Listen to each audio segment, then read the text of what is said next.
Time for a segment so hot that my grandma started watching it again after dry January. It's upset alert. Chiefs underdogs yet again. What? Nothing. I'm curious how we're going to do this. I'm just going to talk about, go ahead and talk about my Chiefs.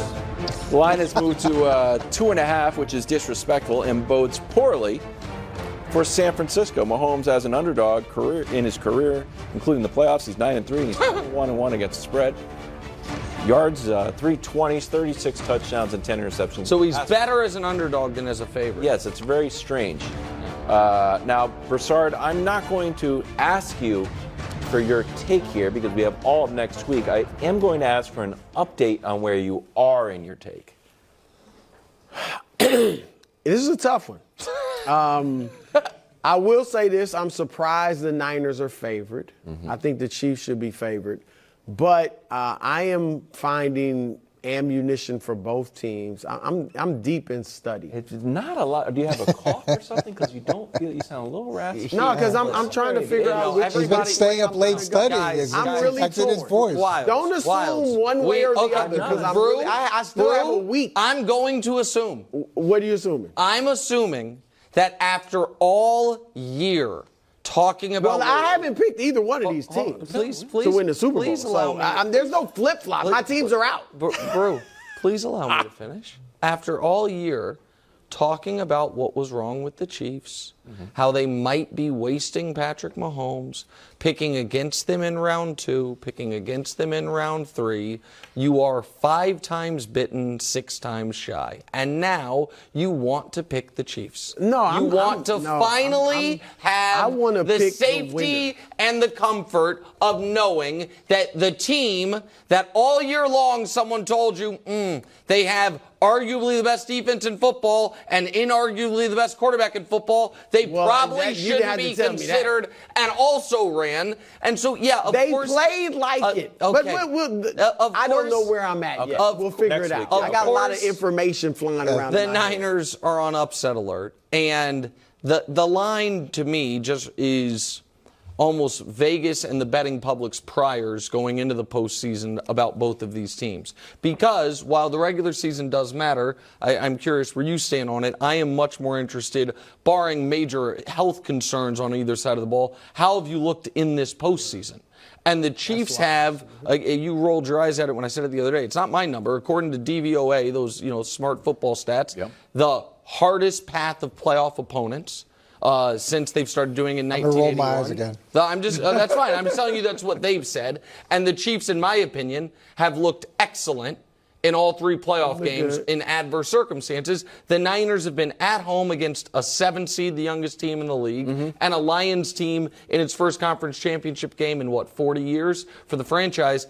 And they looked fits and starts throughout the game. So I think based on how they've looked the last month, Kansas City should be the decisive. Yeah, they should be regular the season favorite. Niners, but playoffs. I don't know if it's purely playoff opponents. You did face the mass unit of the Buffalo Bills, and Miami was pretty beat up too. Baltimore, that was a much more impressive win, although you didn't score in the second half. So there's those things that go into it where I do think the path was a little bit easier than it could have been. But when you look collectively, you've got the more experienced head coach. Yeah. You've got the better quarterback. You've got the better kicker. And I do think this game could come down to a field goal with a rookie kicker versus what Kansas City has. Who's been shaky.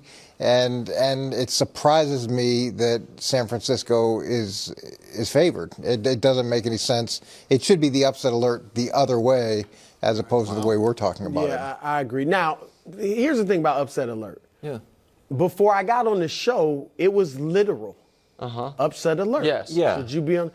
Then I got hot. I kind of took. Was it? I took it to another level when I just start calling outright wins. Yeah. And they're not only going to put them on alert, they're going to win. That's wild. I'm going back to the original. Okay. Yes, they should be on alert. Okay, that's fine. But also, just to set the record straight historically, Wilds was the Punxsutawney Phil of football because he got 4 outright winners of huge, massive dogs in the first 6 or 7 weeks of the season.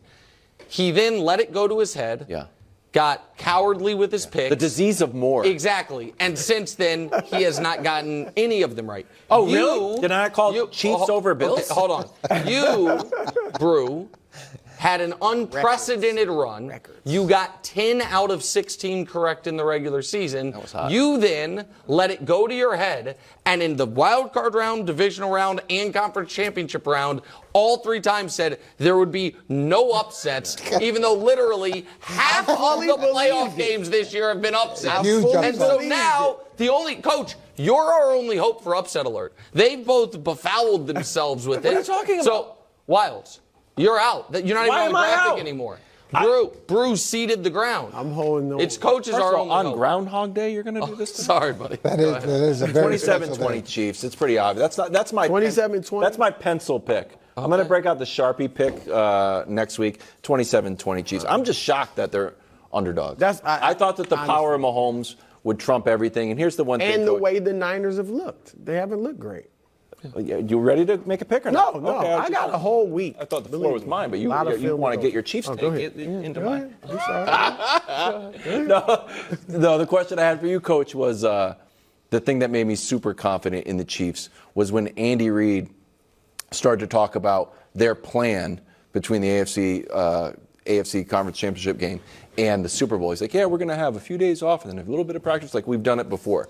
So the fact that Andy Reid has an actual routine for the Super Bowl, where Shanahan, I don't know what they've got. Well, yeah. When we went to that streak of Super Bowls, it became so much more comfortable. You understood how to prepare the week before. You understood how to deal with friends and family. You understood how to handle the week of the Super Bowl, which is very unique. And then even the game itself, it's a much longer pregame. It's a much longer halftime.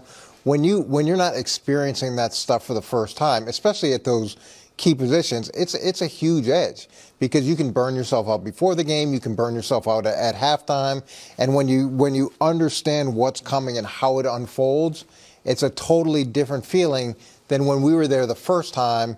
And as much as Bill was trying to say, hey, this is how it's going to be, until you go through it, it's hard to comprehend. Brew, when are you going to be ready? Check mark on the side of the Chiefs.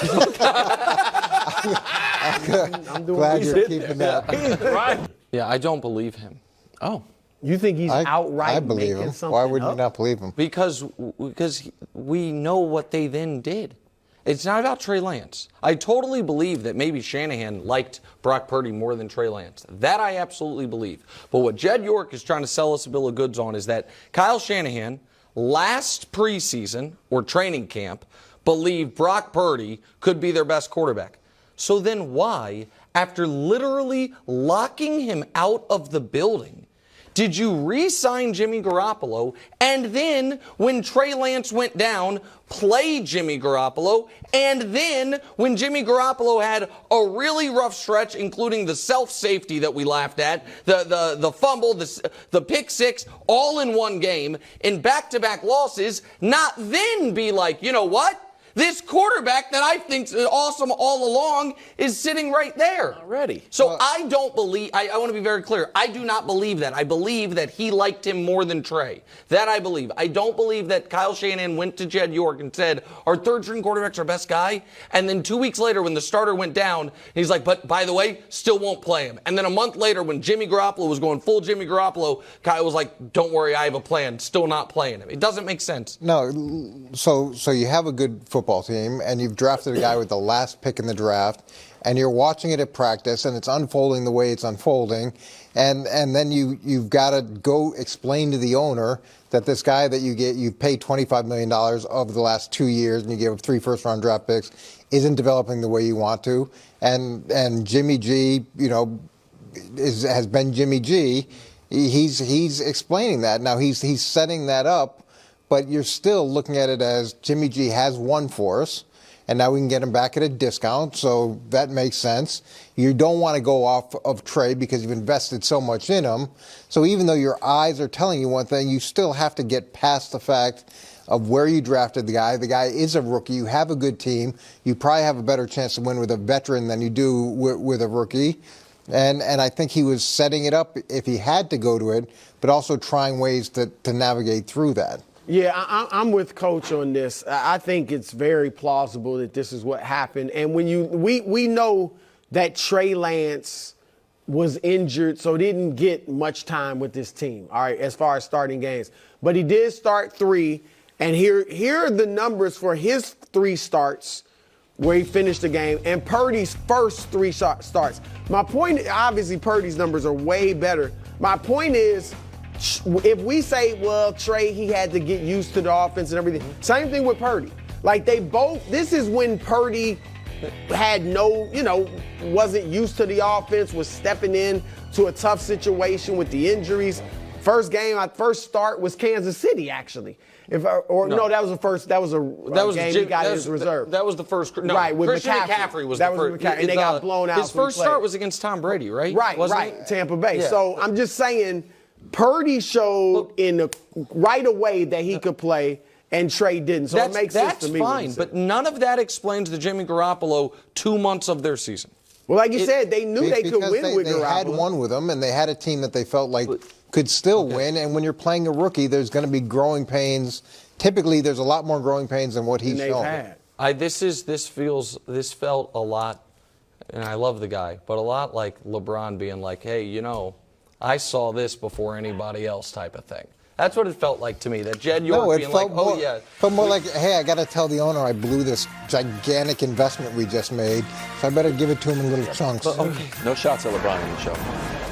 Thanks for watching. Subscribe here to get more from the show and to check out clips from other shows on FS1.